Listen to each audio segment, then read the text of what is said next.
Welcome to my channel. So this time, i-discuss naman po natin ang evaluating trigonometric ratios of special angles of a right triangle.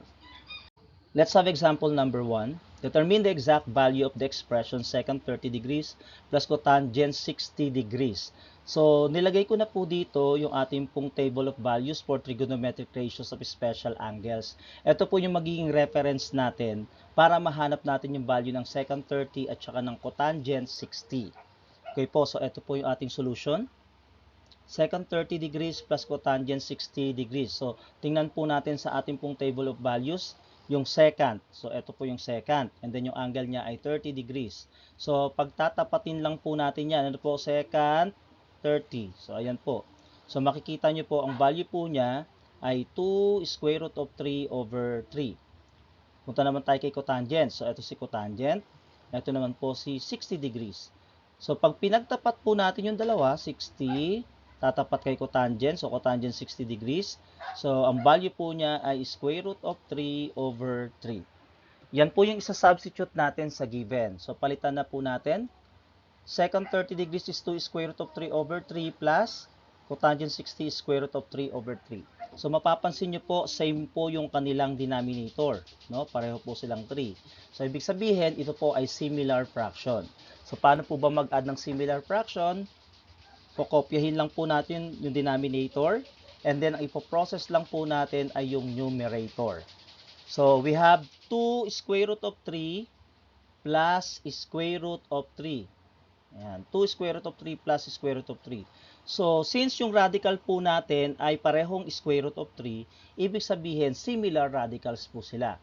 So, kung similar radicals po sila, pwede po nating i-add yung kanilang numerical coefficient. Sa unang square root of 3, ang numerical coefficient po niya ay 2. Sa pangalawang square root of 3, meron po tayong invisible 1 kasi hindi po tayo nagsusulat ng 1 kapag meron po tayong radical. So po, kaya invisible 1 lang po yan. So we have 2 plus 1 is 3 and then followed by square root of 3. So that is equal to 3 square root of 3 over, kopyahin natin yung common denominator nila which is 3. And then simplify natin yung numerator na 3 tsaka denominator na 3. So pwede nating makancel yon. So ang may iwan na lang ay square root of 3. So yan na po yung exact value ng secant 30 plus cotangent 60 degrees. Let's have example number 2. Find the exact value of sine squared 30 degrees plus cosine squared 45 degrees. So, nandito po ulit yung ating table of values for trigonometric ratios of special angles. So, let us now solve. So, yung given natin is sine squared 30 degrees plus cosine squared 45 degrees. So, mapapansin nyo po na yung sine natin at saka yung cosine po natin ay parehong naka-squared. So, ibig sabihin, i-rewrite po muna natin sila. So, para ma-rewrite po natin yung sine squared 30 degrees, that is also equivalent to the quantity of sine 30 degrees squared. Then yung cosine squared 45 degrees can be written as the quantity of cosine 45 degrees squared. Then saka po natin hanapin yung value ng sine 30 and cosine 45. So punta po tayo sa table of values natin. Hanapin natin si sine. So ito si sine. And then ito yung angle 30 degrees. So makikita nyo po dyan, pag pinagtapat natin, 1/2 yung value po niya. So si cosine 45 naman, ito yung cosine, ito naman yung 45. So pag pinagtapat po natin yung dalawa, makikita nyo po ang value po ay square root of 2 over 2. So ayan po yung value ng cosine 45 degrees. So i-substitute na po natin siya. So that is equal to, yung sine 30 degrees is 1/2. So naka-squared po, plus cosine 45 ay square root of 2 over 2. So naka-squared din po. So paano po ba isi-simplify yung 1/2 squared? Ibig pong sabihin po ng 1/2 squared is 1/2 times 1/2. Okay po? So that's 1/2 times 1/2. So that is equal to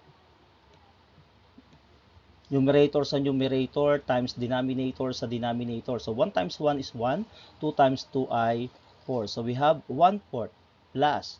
So yung square root of 2 naman, so we have square root of 2 over 2. So imumultiply din po natin siya sa sarili niya. Ano po? ay square root of 2. So, square root of 2 over 2. So, numerator sa numerator and denominator po sa denominator po ang gagawin po natin. So, square root of 2 times square root of 2 is square root of 4. And the square root of 4 ay 2. So, yung numerator natin ay 2. Then, sa denominator, 2 times 2 ay 4. So, that is equal to 2 over 4. Kahit hindi na po natin sila i-simplify, no po, i-reduce into 1/2. Kasi mas madali pong mag-add kung pareho po yung denominator. So, dahil pareho silang denominator, similar fraction po siya. So, ang i-add na lang natin ay yung nasa numerator and then ikakopy po natin yung denominator nila, yung common denominator. So, 1 plus 2 is 3. And then, copy natin yung common denominator nila, which is 4. So, yung sine squared 30 degrees plus cosine squared 45 degrees is equivalent to, or that is equal to 3/4. Let's have another example.